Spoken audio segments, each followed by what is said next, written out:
In this assignment, we're going to look at Photoshop's Vanishing Point tool. When you open up this document, you need to make sure you're opening up layers, which you can open up from the window. We're currently looking at the document with all the layers awake.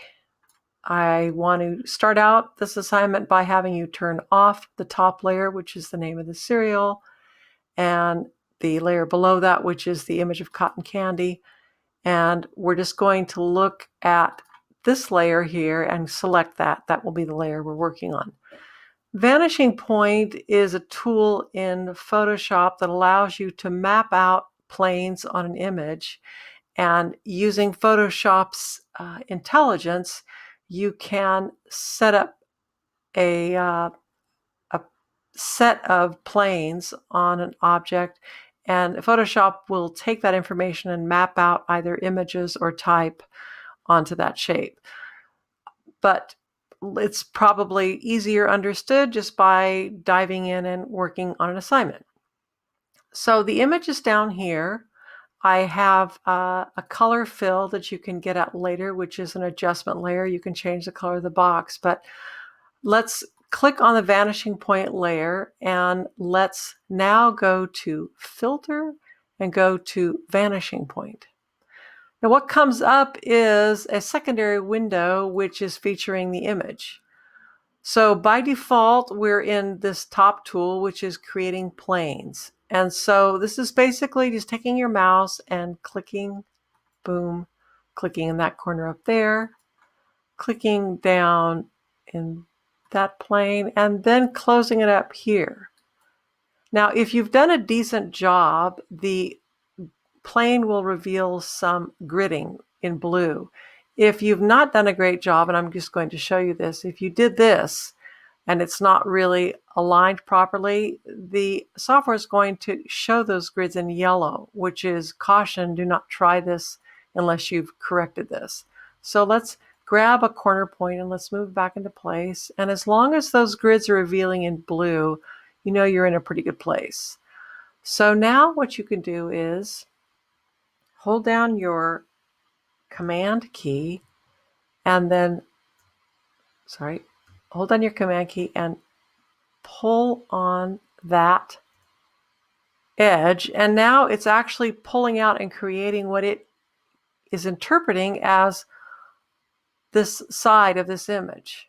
And it's important to remember that you're going to hold down, when you're in this top tool, you're going to hold down Command and click on an edge. And let's just do Command Z, and I'll try that again.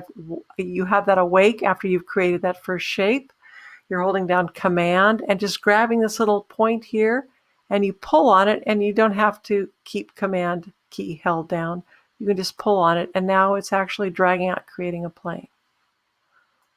So let's pull it in. That looks pretty good. So we click OK. So now let's wake up this image of cotton candy, and we want to capture and copy the information in this layer. So while we're in this layer, we're going to go Command A, which gets all the pixels that are on this layer, and Command C, which is copy them. Now we're going to turn that layer off and go back to this Vanishing Point layer. And now we need to go back to Filter and get into that window, Vanishing Point. And now that this window is open, we just do Command V and we paste that cotton candy in. Now it'll pop into the corner, so you need to kind of hold your mouse and drag it in, and then now you see that it is mapping into this image.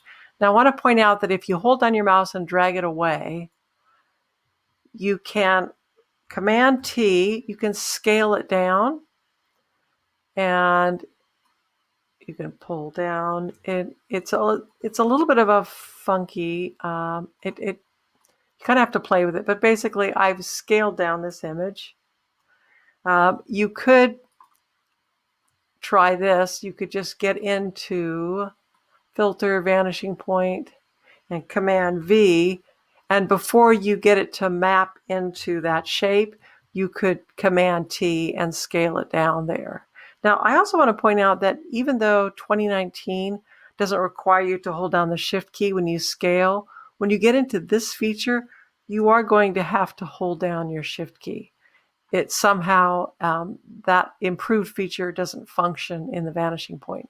So now I've got it a little smaller, and I'm going to pop it in here, and we can see how it's kind of mapping in there. I'm going to Command C. I want to scale it down a little bit more, because how that image relates to this mapping is indicating to me I need to go smaller. And that's about what I like. So that's going to work for me, and I click OK.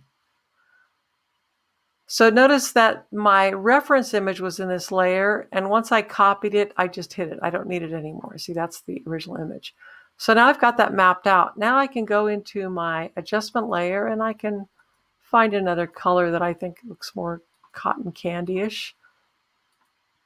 I think I'll try that. And now I want to show you how to work with type when you've got a vanishing point. And keep in mind that vanishing point is still there and active. So if we go into the type layer and we just change this to, like, let's say cotton candy crunch, and you can certainly change the type style in that, but for this purposes I'm just going to use the default type that's in this file. And it's important that you have to go into type, and you have to rasterize that type layer. You have to turn it into an image.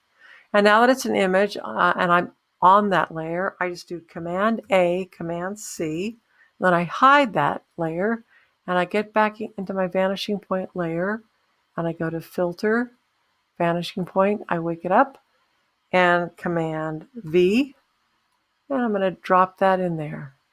So that's a little big, so I'm going to pull it out again, and I'm going to Command T. I think I need to scale this down quite a bit. And remember, this feature doesn't really work with the 2019 scaling without holding down Shift. So I'm holding down my Shift key to scale it proportionally. And now I'm going to throw it back in there. And I think that's okay. I'm going to click OK. And that is the Vanishing Point. This is a basic tutorial. There'll be links in this assignment to a lot of longer, more complex tutorials that are available online. But I just want to introduce you to this in this very basic way. So have fun.